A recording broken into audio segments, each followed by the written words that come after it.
Hey, you might want to put on a helmet so it don't make a mess when I blow your mind. Hey, how you doing today? Name's Gabrielle, so make a move out the way. Hey, who you trying to be? I can barely walk straight, so don't follow me. The finest insanity on your radio dial. The Flipside Radio Show. Hit me.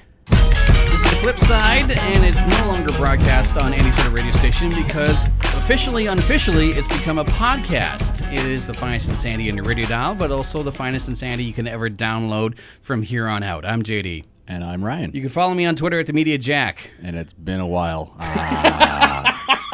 Ryan Miles 66, I do believe. Yes, it is. That is correct. I was going to say it for you. Oh. But you had it. It's good.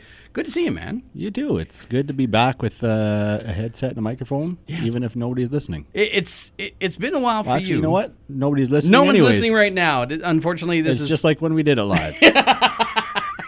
This is a rarity because we're so used to doing it live and broadcasting live, and this has actually been pre-recorded now. And we can take breaks whenever we want. Oh my goodness, I never thought about that. Yeah, or none at all. or just Why hammered stop it out here? for an hour. Exactly. Giver. We don't have any time constraints. We don't have to do what the man wants us to do because we are the man. Yeah, damn right. Here's the thing: is that can I say fuck now? I made it through the whole time we were on real radio. Didn't say a single swear word. And I just got to say it right now. That might be the only time I do. You know what? But I got to get it out. All right, I appreciate that. Fucking A. I don't know. This is new ground because this is the Flipside initially started on 93.1 CFIS FM, where it was very straight-laced, but they gave us some leeway. Mm-hmm. And then we moved to 88.7 CFUR for January, February, March, 3 months. Was that all it was? That's all it was. And then you got a real job. And then I got a real job, yeah. And so, yes, it has been a while for you. Well, it's been not so much a while for you, but we'll get into that in a little bit. But it hasn't. It's been a day-to-day basis for me because I work for a real radio station. As odd as that sounds, I'm getting paid, and they're training me well, and they're treating me very, very, very well. And but the problem is that we kind of had to put the Flipside on the shelf because there was just no room for talk radio where I'm working now. Mm-hmm. So, having said that, there's been conversation for quite some time between myself and yourself and the rest of the crew, as well as myself and my new boss, and me asking him, was like, so can I still do the Flipside? He goes, yeah, have at it. Heck, you can even promote it on the radio station if you want to. Throw some clips onto your radio show. Have fun with it. It's like, great. So I go looking around and like, well, we could probably do it here, and we can have the recording session here. We could probably stream it live here, and I look at the equipment and go, none of this equipment is going to help. I've run into the same issues I did back at 88.7, where it's like they're just not set up for the Flipside family. But that being said, we waited this long and got everything together. We got the right equipment, a board that can handle more than 2 microphones, and there's only 2 of us that showed up. So we could have been doing this all along. Could have been, but unless we did it last night because Jim was here. I know, and it's unfortunate, but it's just one of those timing things that just okay. So I wanted to get into basically like a recall of what's been going on because our last broadcast was at the end of March. And again, that was at 88.7 CFUR. Now, officially, this is strictly a podcast. So hence, Mr. Ryan Miles and myself kicked it off with a couple of F-bombs. Might as well. Might as well. I mean, there's no need for it, but it's just what it is. Gratuitous. We're on the internet. And anything I've goes on the seen and heard a lot worse on the internet. This is very true. Yes. We've all seen what Jim can do and not do. So anyway. Mm-hmm. Yeah, no, that's... most of us only see it once. And that wasn't even on purpose. So, I would love to, I wanted to get Big Jim in here as well as the World Conqueror and the Mad Scientist. I wanted to get Silver Jabs in here, Jessica. I wanted to get the entire crew in here, even short, angry little Brock. But it's just you and me. And it's kind of poetic because the last episode was you and me. Mm-hmm. So a lot has happened between the end of March and we're now beginning of December. I feel like we're reopening the Netflix Fuller House series because all the time in between, all of a sudden now that's what this setup sounds like. Yeah, we can download that now. Yeah. Episodes. Yeah. Let's not. I mean, yeah, let's not move forward. We dropped our F-bombs. Let's move on. Yeah. Okay. So. I don't know. Where do you want to start? Would you like to tell? Because I know there's a couple of things incredible things that happened to you, and I know my life's been through a loop right now, and even right now. So I don't even know where to start. I'm at a new job. I no longer have to sit in a machine in the bush as a lumberjack, even though I still dress like one. Yeah, you look damn good. Well, thank you. I'm back at the airport for the third time. Large and in charge, managing a company that contracts baggage and de-icing and other ground operations there. And they treat you well. They ask you to come back. They do. They came looking for me. I was wanting a new job, but I wasn't actively looking for one. And then my phone rang, and they said that they have an opening to run Prince George. And after much deliberation and conversation with my wife, I decided, yeah, let's do it. Yeah. So my drive to work is 5 minutes now rather than an hour and a half. And that right there is a huge plus. Yeah, no kidding. Holy smokes. Yeah. And even like tomorrow, I'm going to set up the home office. I'm not even going to leave the house tomorrow. So that's an even better commute. I cannot I don't even have to wear pants to work. Okay, no need for that. We don't need that type of information, but I appreciate that. Well, you're going to get it. Because you know where we are. Yes, I do know where we are. So, but you've been on radio more than the rest of the family, other than myself, because you made a trip down to L.A.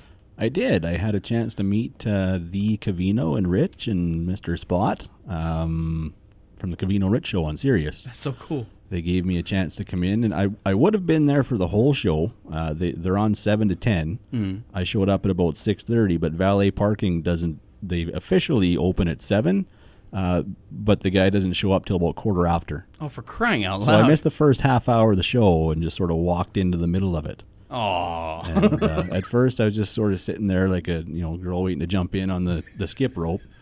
And then after a commercial break, they're like, yeah, come on up, sit at the desk, and just jump right in. Holy crap. So it was quite a fun experience. Now, how did you get this connection? How did you get this opportunity? A friend of mine has been to their listener convention that they have yearly in New York. He's gone a few years. So he had their number, and I said, well, can you hook me up with Spot's number, the producer? Yeah. Check with him first before I text him, make sure that it's all right that I just kind of cold dial him and, hey, I know this guy, can I get in there? Mm-hmm. And I talked to him, and he couldn't have been a nicer guy to deal with. Cool. That's always nice. Yeah, they're all there's no funk faked on that show. They're the same people off the air that you see on the air or hear on the air. Yeah. So it was quite a good experience. So, like, what happened? You just said, I'm a huge fan of your show. I'm from Prince George. I actually have a little bit of radio history myself. Think I could come down and just, like, shadow for a little while? Not even that. Like, they welcome listeners in there. If you're in the area, let them know, and they'll try and set something up. And I was just like, yeah, I got your number from this guy, who you guys all know well and seem to like. And we're going to be in LA for this week. Like, would I be able to get in there one day? Mm-hmm. And it happened to be they were taking half the week off for vacation, leaving on the Wednesday. So I was like, well, Monday works for me. I'll come in. And so we did that. And they kept apologizing to me, saying that it was, sorry you were here for such a bad show, shitty day, whatever. I'm like, man, that's what makes it real. Yeah. Like, it's all about the realness, and that's what I like about the show, and that's exactly what I got today. Well, perfect. Then it worked out great for you. It did. So That's so cool. I can't believe. I'm so jealous.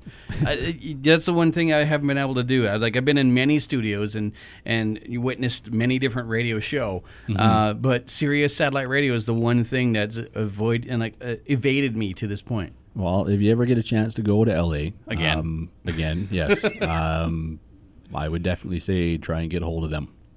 So they're good people and easy to let you in and see how the operation works. So, did you bring up this at all? Did you bring up your, minor radio expertise or? Off the air, I did. I didn't mention anything before coming in. I was just I want to get in there. Yeah. And they actually didn't even realize, because I've listened to the show almost from the start. They've been on for about 11 years. Yeah. And I started, on and off, depending what job I was working at the time, listening to them the whole time. Well, they... correct me if I'm wrong, but they were a part of Maxim Radio when they started. Mm-hmm. Yeah. Yeah. Okay. Well, the show has been together for, I believe, they're in their 11th year, just wrapping up the 11th year. Mm-hmm.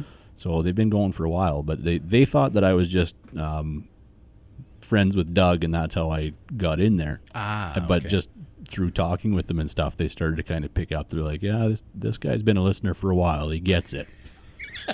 That's so cool. So that's got to be fun for them too, because having a longtime fan in studio for them. Yeah, they're, like I say, good guys. Afterwards, I did some voice tracking for Octane with Cavino.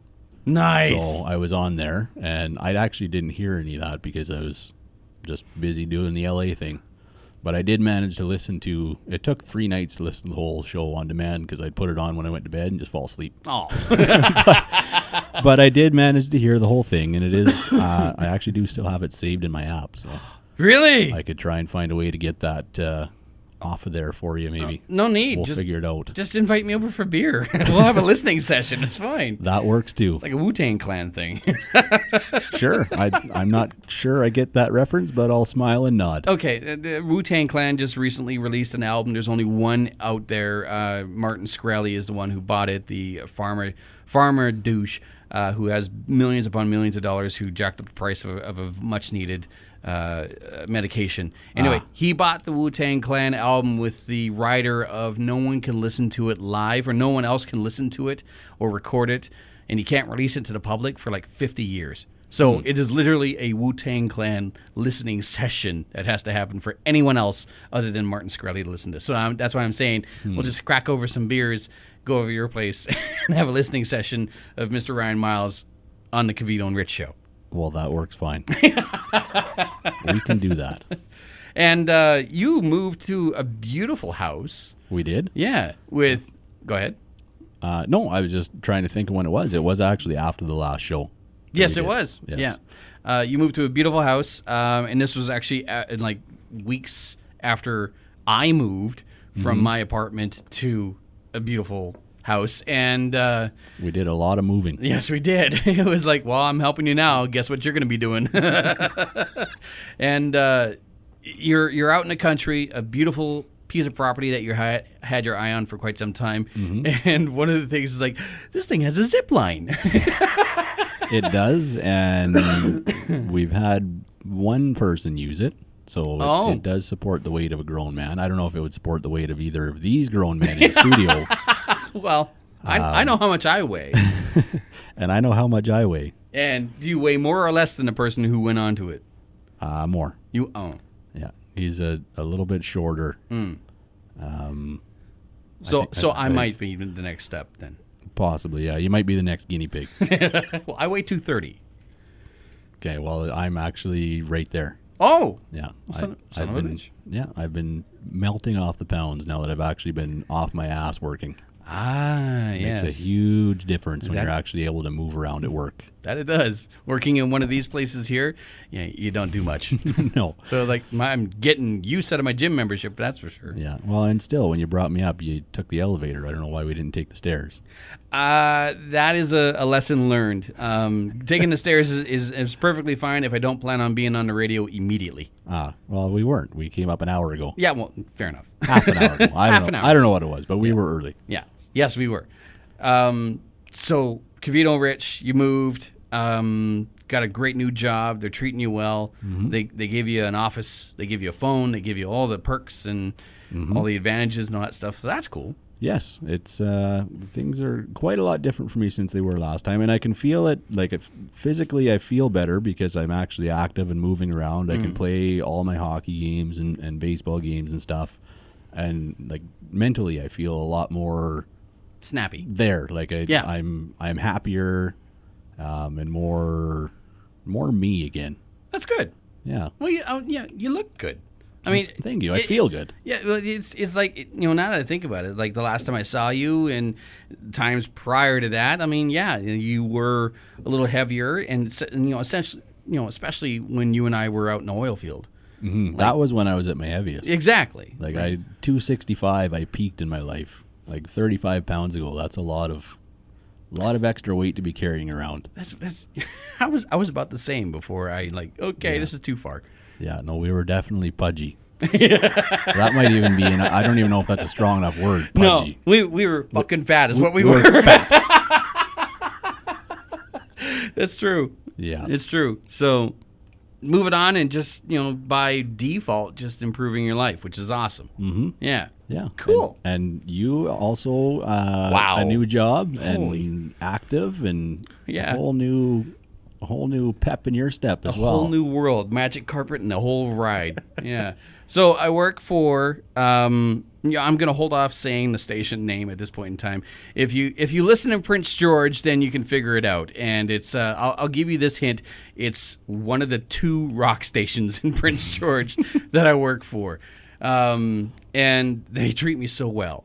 I'm having an absolute blast. They give me an opportunity like I've been hoping for such a long time, and that's as long as I've known you. Well, and that's the unfortunate part is that I had to wait this long time to get here because I've been knocking down the door of the other rock station, and they have nothing to do with me. Yeah, and in fact, a few of them hate me. I don't know why, but whatever, it's fine. So having a great time here, and it was kind of funny because it's a union job. And this is not the first time I've had a radio union job. And there's rules and regulations and things that you don't do and rules that you have to abide by and follow. Otherwise, you get into some serious trouble. So my quick story of my probation period is a 6-month period. And I started April 1st, which I had to question the boss at the time. I was like, you're being serious with me, right? I start on April Fool's Day. He goes, no joke. Okay, so 3 months into my probation period, all the old guard, as you want to call them, all the regular staff decide they want to take time off. That's fine. It's the middle of summer, right? Mm-hmm. So the boss man pulls me into his office and says, okay, so you're going to have some more shifts here. You're going to be covering the afternoon drive and the evening shift. I was like, cool, feed it. And feed me more. Mm-hmm. I love this stuff. And in fact, repetition helps me. So busier you can keep me, the better. Excuse me. So it's like, okay, so we have this shift. Okay, so it looks like I'm going to be busy straight through for 2 weeks. Because my regular shift is Thursdays off air for 4 hours. And then Saturday, Sunday on air for 6 hours apiece, which equals not much. 16-hour shifts, or 16 hours per week. Mm-hmm. Not much. But the way it was shaping out was I was suddenly jumping up to 32 to 40 hours a week because everyone else was taking time off. And then, unfortunately, one of the regular staff was diagnosed with cancer. It wasn't terminal, but it had to be addressed immediately. Mm-hmm. So by that default, my hours kind of swelled a little bit to kind of overlap to make things easier, right, scheduling-wise. Mm-hmm. So anyway, boss man pulls me in and says, you're going to get all these shifts. Are you okay with that? I was like, yeah. Mm-hmm. You're never going to hear me complain, ever. Yeah.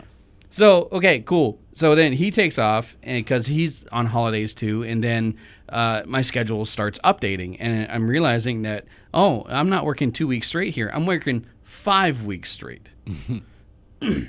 It came down to me working 32 days in a row on air every day. And me just having an absolute blast doing it, right? It seemed like every time I turned my radio on, you were on. So that pretty well explains that, I think. Mm. It was always come home and JD's on the radio. which I'm the kid inside of me is just exploding because I never thought I'd be in this position, right? And it was within your 6-month probation period, so obviously there weren't too many people calling to complain about it. No. So you must have done all right. You must have done all right. So Yeah, within this period of 32 days straight, the boss comes back from his holidays, and he sits down and goes, "Oh, how are things? How are things? Oh, I'm great. I'm working on this. I've learned this, and blah, blah, blah, and I'm getting great feedback, and people are starting to recognize me again because I've always been in the public eye ever since I come to Prince George, be it working for the Prince George Cougars or working for the other two stations or even working for Shaw TV. So I've always been out there, and whenever I change, it takes a little while for the people to go, "Oh, he's over there." Oh, right? that guy. Oh, that guy. So he goes, "Okay, cool. So I'm just going to review your schedule." I say, "Okay, cool."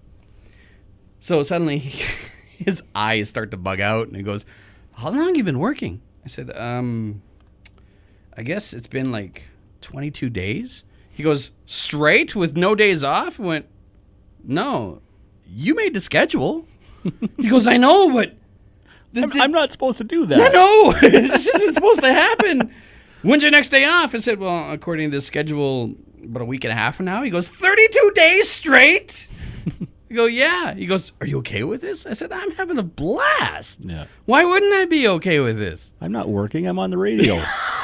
Exactly.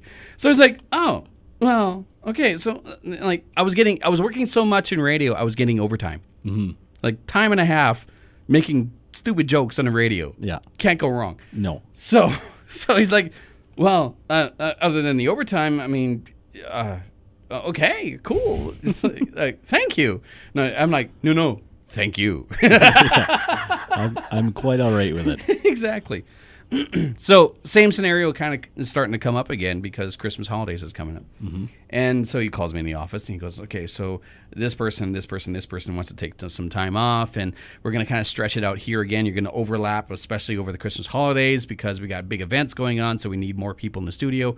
Are you okay with this?" And I'm like, "Man, feed me. You're never going to hear me complain." And on top of that, for me to work here, because it's only part-time, and I scheduled part-time, for me to work here, I need to supplement with my driving job. So the more you give me, the less likely I'm out on the road driving on snow and ice. Yeah. He goes, I would rather be in this seat than that one. Exactly. So he goes, "Oh, good point. Okay, here's all your hours." Good to see that's working out for you, because I know that this is where you'd rather be. Like, you're okay with driving, but it's not what you want to do. No, driving is an absolute blast. I love doing it. I've actually found myself in a pretty comfortable position because I have two companies that I work for, but it's on my schedule. Mm-hmm. Right. One of them calls me and says, "We need this many spots opened up, and we need this many spots filled. What can you take?" Yeah. And so I have the option there. And then the other one, I literally call them up and I go, "I'm not busy today. What do you got?" And they go, "Okay, take this truck, take this trailer, go out there." Perfect. I can't complain. There's no such thing as me being late for work anymore because I'm setting my own schedule. So it's awesome. I absolutely love it. So yeah, I'd much rather be here in the radio studio getting paid to do this than being out there. And it's not because I hate driving. I love it. It's just the opportunity. It's a lot less dangerous here when some asshole cuts you off. Very much so. I just push Rich out of the way. So yeah, career-wise, having an absolute blast, learning an awful lot. And I know it's not anything to do with me, but the ratings came out. And I started just as the ratings started. And again, it's nothing to do with me, but the ratings have gone up. So I'm just saying. Just a nice little coincidence. Although if you're working every damn day, you can probably try and sell them that it's you. Well, there's an argument there. There's you definitely say it's like you all this time, people took time off during ratings, so I was there the entire time. Mm-hmm. So yeah, I'm loving that. Well, good. Yes. Good. As for the rest of the Flipside family, like I know Jim went through a dramatic change. Brock has left town. He's working. He's working. That's something he was looking to do for a long time. Yeah. I won't spoil anything for Jim. Mitch, the World Conqueror, has finally settled down because he was off the rails for quite some time. And I love the guy. I really do. And I think he's a wonderful, wonderful person, very intelligent. But man, he was off the rails for a while. He had run amok. He did, not so much to cause any harm, but it was clear that he had to work through a few things. Who am I forgetting? I haven't really been paying attention. Matt the mad scientist. Happy papa. Happy dad. Has a beautiful house. He actually moved much closer to work. Doing great. We expect to see him back on the Flipside sometime in the near future. Monroe, although not a part of the Flipside anymore, her and I still talk. And we're getting along fine. She, unfortunately, was fired most recently from her job, the one on 15th and Central there. And she's working again, but it was kind of like she just got into a car accident, had to get her truck repainted, dealt with ICBC, finally got all that squared away, got a settlement from ICBC, rightfully so, because of she was legitimately injured. And like not even a month and a half later, it's like, oh no, you're fired from this job. That's a rough run. Yeah, it is rough. Like I said, her and I still talk. And we still keep in touch. And when she was fired, she like contacted me, and I took the phone call and was like, okay, settle down. We went out for coffee, and I care about the woman. I love her, but it's just couldn't do this anymore, right? Yeah. Who else am I missing here? I'm missing a few people. Again, I wasn't really paying attention. I feel like it's bad. I'm forgetting the Flipside family. Yeah, well, it's been a while. It has been a while. So I don't want to give away about anything about Big Jim, the mad scientist, Mitch. We talked about Monroe. Jessica, again, don't want to give anything away. We'll let them talk about what's gone on in their lives. Jebby. Jebby and I are dating. I see that. Yes. Jebby and I are dating. We're having a great time. It's been a I don't give anything away. It's been at least a year. We're here to talk about everything, but I'm not going to talk about anything. Well, here's the thing: is that because nobody else showed up to talk about themselves. Well, here's the unfortunate part: is that like Jebby and I are dating. It's been over a year, and we love each other, care for each other. I actually moved into her basement. And the reason why is because the apartment I was living in, although great, was expensive. And I took a major pay cut to work here. So that being said, I had to move. And it just made sense to take up Jebby's basement because it was cheaper, it was closer, I was with my girlfriend, not a big deal. But things took a dramatic change most recently, and it's very unfortunate. I've kind of switched my roles. I've become her full-time caregiver because she's recently been diagnosed with MS. And wow, is this scary.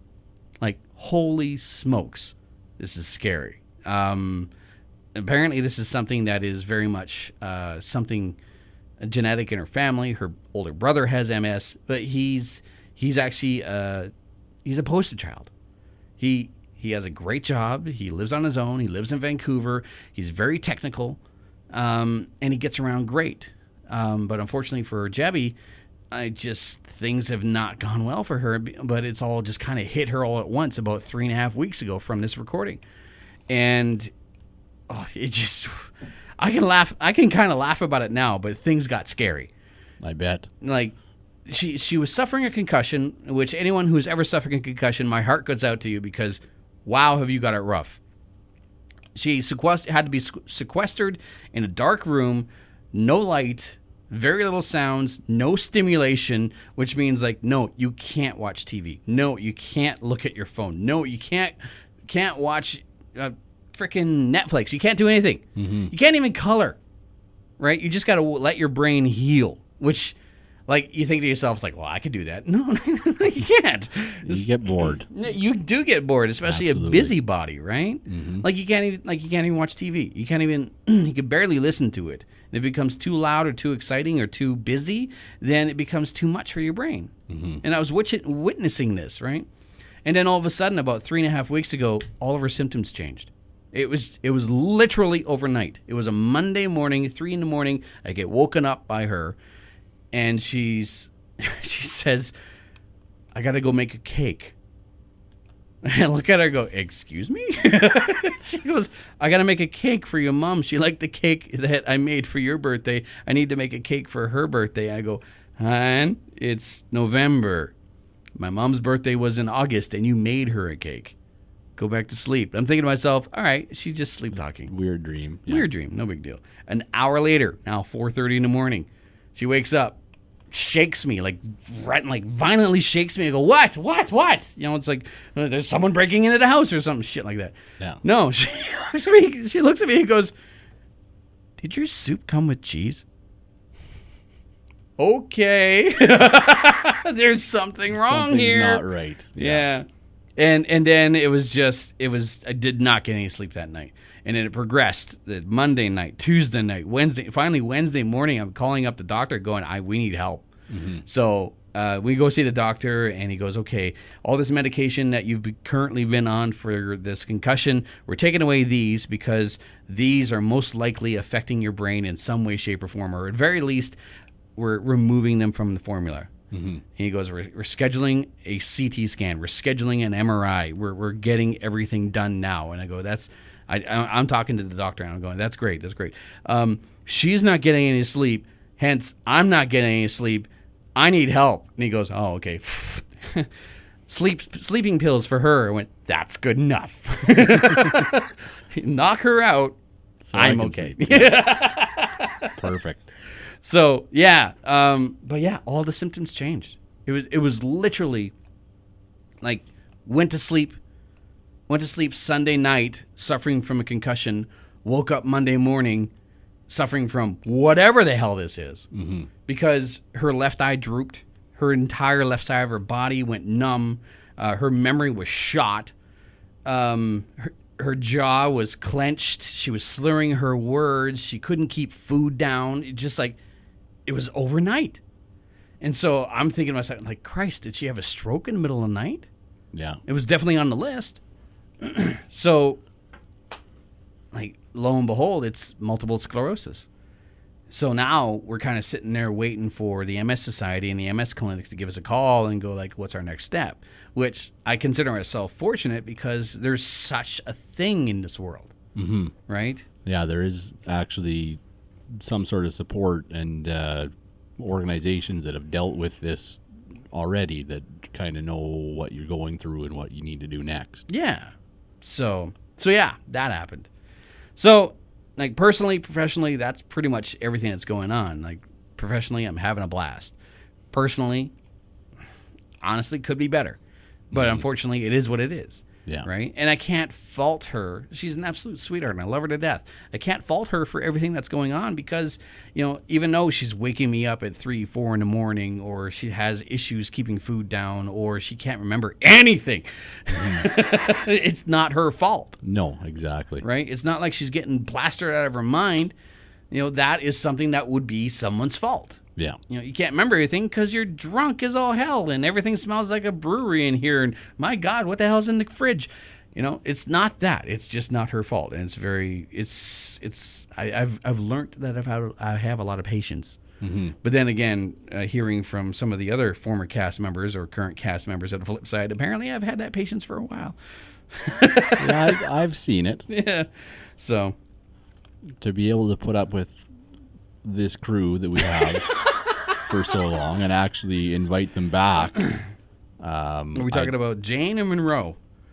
I'm talking about a lot of people. I'm not naming names. Oh, okay. I'm just pointing out that I have seen that you're very patient. Yeah, I can be. Mm-hmm. I am. You know, and when it comes to that, it's all about the entertainment of the show. I mean, if I think someone generally has good content, or I could see something coming from guests in the studio, then I'll put up with a certain amount. Mm-hmm. A certain amount. Yeah. There's a level where eventually you've had enough. But all right, Colin James, get out. Yeah. So, yeah, that's pretty much my catch up and your catch up to speed on that. So, like quickly going around, what the hell's going on? Your prediction was wrong. Turns out she wouldn't make a good president because no one voted her in. Well, actually, more people voted her in She than got they the voted the other popular one. vote. Yeah. But I did predict, and I don't know if I necessarily did it on the air, but that it would be one of those two or the Bush, because Americans love a storyline. I remember when before the primaries started, Yeah. it was Hillary, Trump, and Jeb. Yeah. I said it would be one of those three. Well, unfortunately for Jeb, he just wasn't interesting enough. Yeah. You know? Not enough of a storyline. Yeah. I mean, Hillary would have been the first female president of the United States, and Trump. And the first lady to become president of the United States. Exactly. And then you had the storyline of Trump, who's out of his bloody mind. Like, he has no filter, which is entertaining, but also horrifying at the same time. So, yeah, Jeb just wasn't interesting enough. Mm-hmm. He was just another Bush. Which, the Americans clearly had enough of it because they're like, looking at the shiny things, bad-mouthing each other on Twitter. Mm-hmm. And I never thought I'd find myself in this world where Donald Trump was the president-elect of the United States. Yeah. And who knows how that's going to turn out. People always tend to look at the negative in everything and expect the worst. But Yeah. You may get the worst, or you may end up getting something good out of it. Who knows? Mm-hmm. Because what you think of him probably comes a lot from what you've heard of him, because nobody that I talk to has ever actually met the man. Mm-hmm. And you just see what gets put out there, either by his media people or the other media people. So depends on what spin you look at. Yeah. Is what you think of this guy. Very true. Just kind of one of those things like on a roller coaster, blindfolded, you just kind of holding on to the bar and just waiting to see what happens at this point in time. Mm-hmm. Is there anything else you want? I just wanted to touch on a few quick things here. I don't think I have anything on my list. To be honest, I didn't even make a list. I just showed up, just like I normally do. Yeah, show up full of bullshit and ready to go. I usually make a list, but there's just a couple of things like big highlights that have happened since April to now, and the Chicago Cubs winning the World Series, finishing off a 108-year drought. Yeah, that was fun to watch. I Game 7 I missed because I had a hockey game that night. But I watched most of the rest of the World Series and most of the playoffs even, and it was they deserved it, and it was fun to watch the whole story unfold. I mean, had they lost, it would have been another team breaking a fairly sizable drought of, I believe, about 40-something years in the Indians. Yeah, no kidding. So it was one or another. A dynasty or a franchise was going to be relieved of a massive, massive weight. Mm-hmm. I wasn't really paying attention to it until someone pointed out it's like the Chicago Cubs, and went, wait, like it's been like a century or something, right? And then some, yeah. Yeah. So very proud of the Toronto Blue Jays, which have been showing up for the past couple of years. They've done well. They're a fun team to watch. I actually watched them live when we went to Los Angeles at Angel Stadium. There were probably almost as many Blue Jays fans as Angels fans there. That's so weird. Well, Disney's right across the street, so people plan their Disney trip with a family to coincide with when the Jays are playing the Angels. Never thought of that. And you can kill two birds with one stone. Make the kids happy, make dad happy, and then whatever makes mom happy, you do that too. But there were a lot of people doing that. Managed to check out a few Dodger Stadium as well while we were down there. We had great view line in Dodger Stadium, but the seats were like bleachers, like benches. Oh, wow. So sitting there for the whole game was a little hard on the old butt. Yeah. But is what it is. It is, and I picked those seats, so I have no one to blame but myself. But that's on my bucket list of stadiums. I've got 4 Major League stadiums out of the way now. Nice. 32 teams. Yeah. I don't know. 4 done anyways. The rest of them to go. Very cool. Very, very cool. Mm-hmm. I recently took a trip down to Vancouver, and I wasn't planning on it until someone suggested it to me. Aaron Harrison from Harrison Arts, one of the creative minds behind the weapons, costumes, and designs of the DC Universe in Vancouver. The Flash, the Arrow, Legends of Tomorrow. I'm missing one. Well, Supergirl was added to it recently, so he hasn't had a hand in it yet, but time will tell. I've known Aaron Harrison since he came to Northern FanCon 2 years ago, and then he showed up again this most recent Northern FanCon, and he was like, dude, I even hung out and shot the shit for a while, and great guy, great, very approachable, very friendly, full of stories, very energetic, very, just a wonderful guy. But he suggested, like, so, just off of Facebook, it's like, so you coming down to Vancouver? I went, why? He goes, well, there's this thing called Vancouver Fan Expo, and it has this person, this person, this person, and Kevin Smith. I'm like, sign me up. So I contacted all the connections, pulled every string, everything possible to like get a media pass and a flight and a hotel and everything to go down to Vancouver. And actually hooked up with a couple of old friends of mine and visited with some family, but went down there on the sole purpose of meeting the man himself, Kevin Smith. Turns out he wasn't talking to anyone. He didn't do an interview. He didn't do any media. He didn't do any. The only thing he was doing was like a meet and greet with a couple of fans, some photo ops, and then he did an evening with Kevin Smith, which I went to. And told great stories. He's always a great showman. But, yeah, wasn't talking to anyone. Well, and I think in his position and with his what he's done, he can do that if he wants. Agreed. I mean, some people may see it as a bit of a dick move, but had he not talked to anybody, then yeah, dick move. But if if he just kind of big time one or two people, but he did do his story session and his this and that. So it's not like he just showed up and here's my face, look at me, and then left. That's true. He did something. He just didn't do what you and other people wanted him to do. Yeah, that's true. And, it's right. And I can't fault the guy. I cannot fault the guy. Like, again, like kind of taking pity on what's going on with Kanye West. It's like he's clearly stressed out and lost his mind. So as much as I want to laugh at him, I'm like, dude, go get help. Yeah. Yeah. Come back when you're a little less batshit crazy. Yeah. The normal batshit crazy that you were before. If you could, please. Thank you. So, but anyway, went down to Vancouver. And a funny story. I was down there with Dan, a good friend of mine who is a phenomenal artist. In fact, well, I don't know if I'm allowed to tell it. I'll edit it out if I can't. But he's actually he has a hand in the new design for the Pirate Pack for White Spot. Oh, they're redesigning it, and he's one of the leads of that design team. So that's kind of cool. Anyway, I'm there, and I'm at the Vancouver Fan Expo, and I'm interviewing someone I never thought I'd ever interview, and it's Meg Turney, a YouTube celebrity, formerly of SourceFed and Rooster Teeth, and she's since gone out onto her own, a phenomenal cosplayer, and has once been featured in Playboy. So I'm sitting there talking with her, and I'm doing an interview, and Dan is at the end of this table, and I had to shut down the interview because the PA system started up and someone was yapping, blah, blah, I don't care, whatever. So I'm sharing a few jokes with Meg Turney. And then at the corner of my eye, I see this large figure with a hockey jersey start walking across the wall. And so I go, excuse me. And I look, and it's Kevin Smith.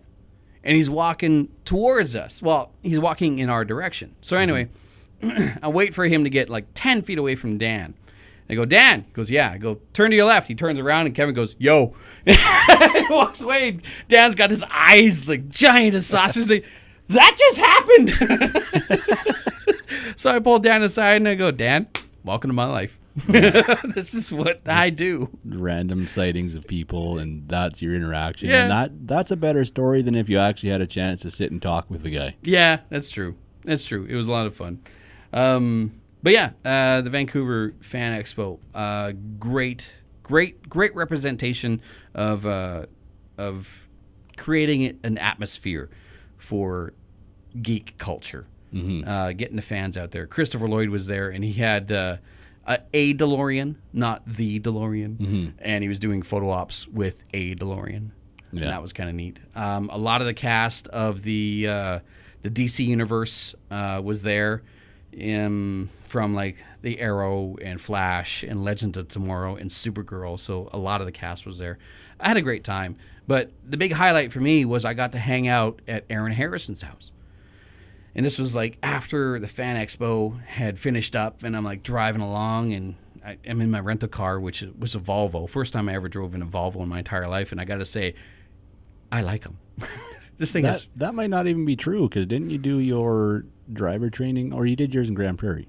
Yeah. Okay. Yeah. We did it in the trucks, the Volvos in Edmonton. But carry on. Yeah, no, yeah. I did my driver training in a Peterbilt. Ah, gotcha. Yeah. So anyway, I'm driving along, and I got Aaron Harrison on the phone, and he goes, "So what's your address?" And he goes, "Blah blah blah." And he tells me, and I punch it into the GPS, and he goes, "Okay, so the GPS is going to tell you this, but honestly, you got to be careful, because the GPS might just and drive you past us." It's like, okay, so what am I looking for? He goes, "This landmark, this landmark, this landmark, and then turn as though you're going to hit this bush."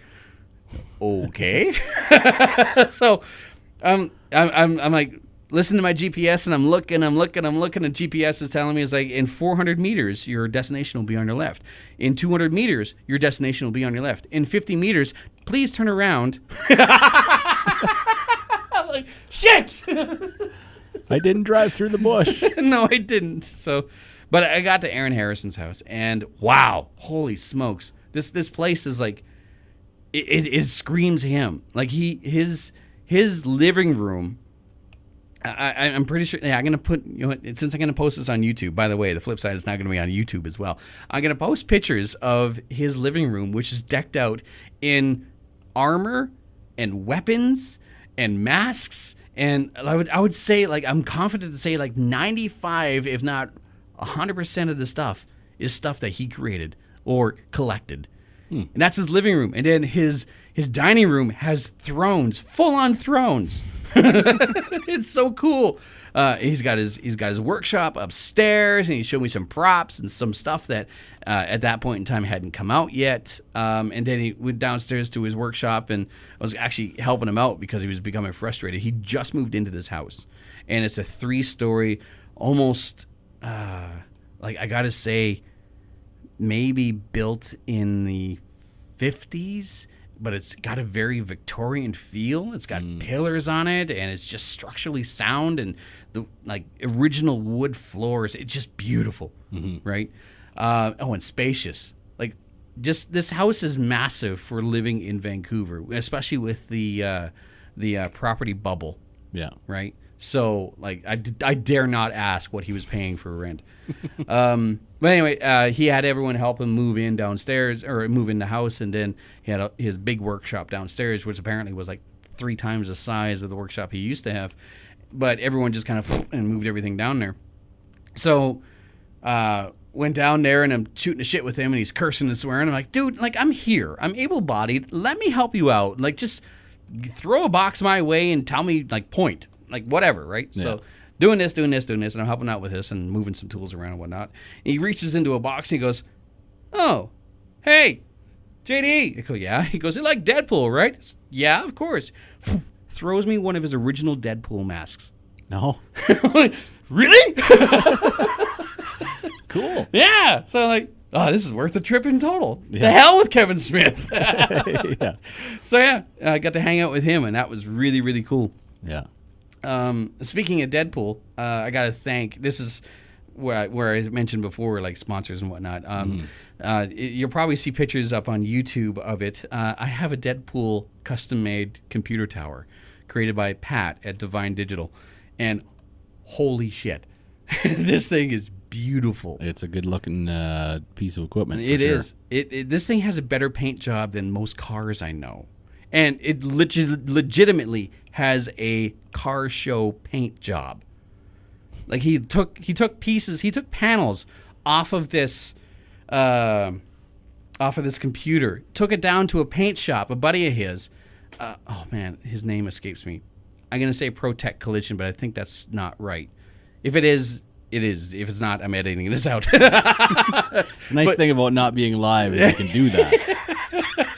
So time will tell. Anyway, he took it down to the shop and said, like, I'm looking for this. Can you do that? And it's, oh, by the way, it's Deadpool. The guy goes, I love Deadpool. Oh, yeah, we could totally do this. So painted it up. It looks beautiful. The entire interior of the computer itself, and even on some of the components, looks like blood splatter. The side of the computer says maximum effort, and Deadpool, there's a silhouette of him on the other side. And on the inside, it actually says JD Edpool. So I was like, that's a nice touch. Thank you so much. A little bit of personalization. Exactly. That's great. So anyway, beautiful computer, completely up to date, water cooled, and one of those water cooling systems that I don't have to screw with. Mm-hmm. Which is, thank you. Like, I don't have to filter this or change the water, nothing like that. Yeah. And I've had, like, it runs on Windows 10, and I brought it home, and I just hammered this thing with everything possible. I was uploading, downloading, streaming, music, editing, a video game. Like, I had like about a dozen different windows open, all of them active, and the computer's like not even blinking. Nice. Oh, it's just so beautiful. So I got to say, like, a huge thanks to Pat at Divine Digital. And if you see the pictures of this tower and you want a custom computer at a very, like, you get what you pay for, and this guy has quality work, and he's like, I was actually surprised at the price he gave me. Mm-hmm. So way under what I thought it was going to be. So if you want a custom computer, or do you want a decent computer that you know is just going to work, this is the guy to go to. Nice. Yeah. But unfortunately, we got to wrap this up. Okay. If that's all right with you. Has it been that long? It's been close to an hour, so yeah, we got to wrap this up. Okay. But this is the flip side. We're going to be back. It'll be on iTunes and the blogspot.ca, TheMediaJack.blogspot.ca. I'm going to throw it on the Mixcloud. I don't know about SoundCloud yet because there's got limitations on there. But also going to be on YouTube. Just search for youtube.com/TheMediaJack, and it'll be there. Okay. Cool. You can follow Ryan on Twitter. Ryan, yeah. We can edit that out. Yes, we can edit that out. But we won't, because that's what makes the show the show. At Ryan Miles 66. And you can follow me on Twitter, all over social media, not just Twitter, at TheMediaJack. Thanks for coming down, dude. Thank you. Let's do it again. Yes, we're going to have to set a schedule. That way it's just not as confusing. No, I mean right now. Let's do it again. See you later.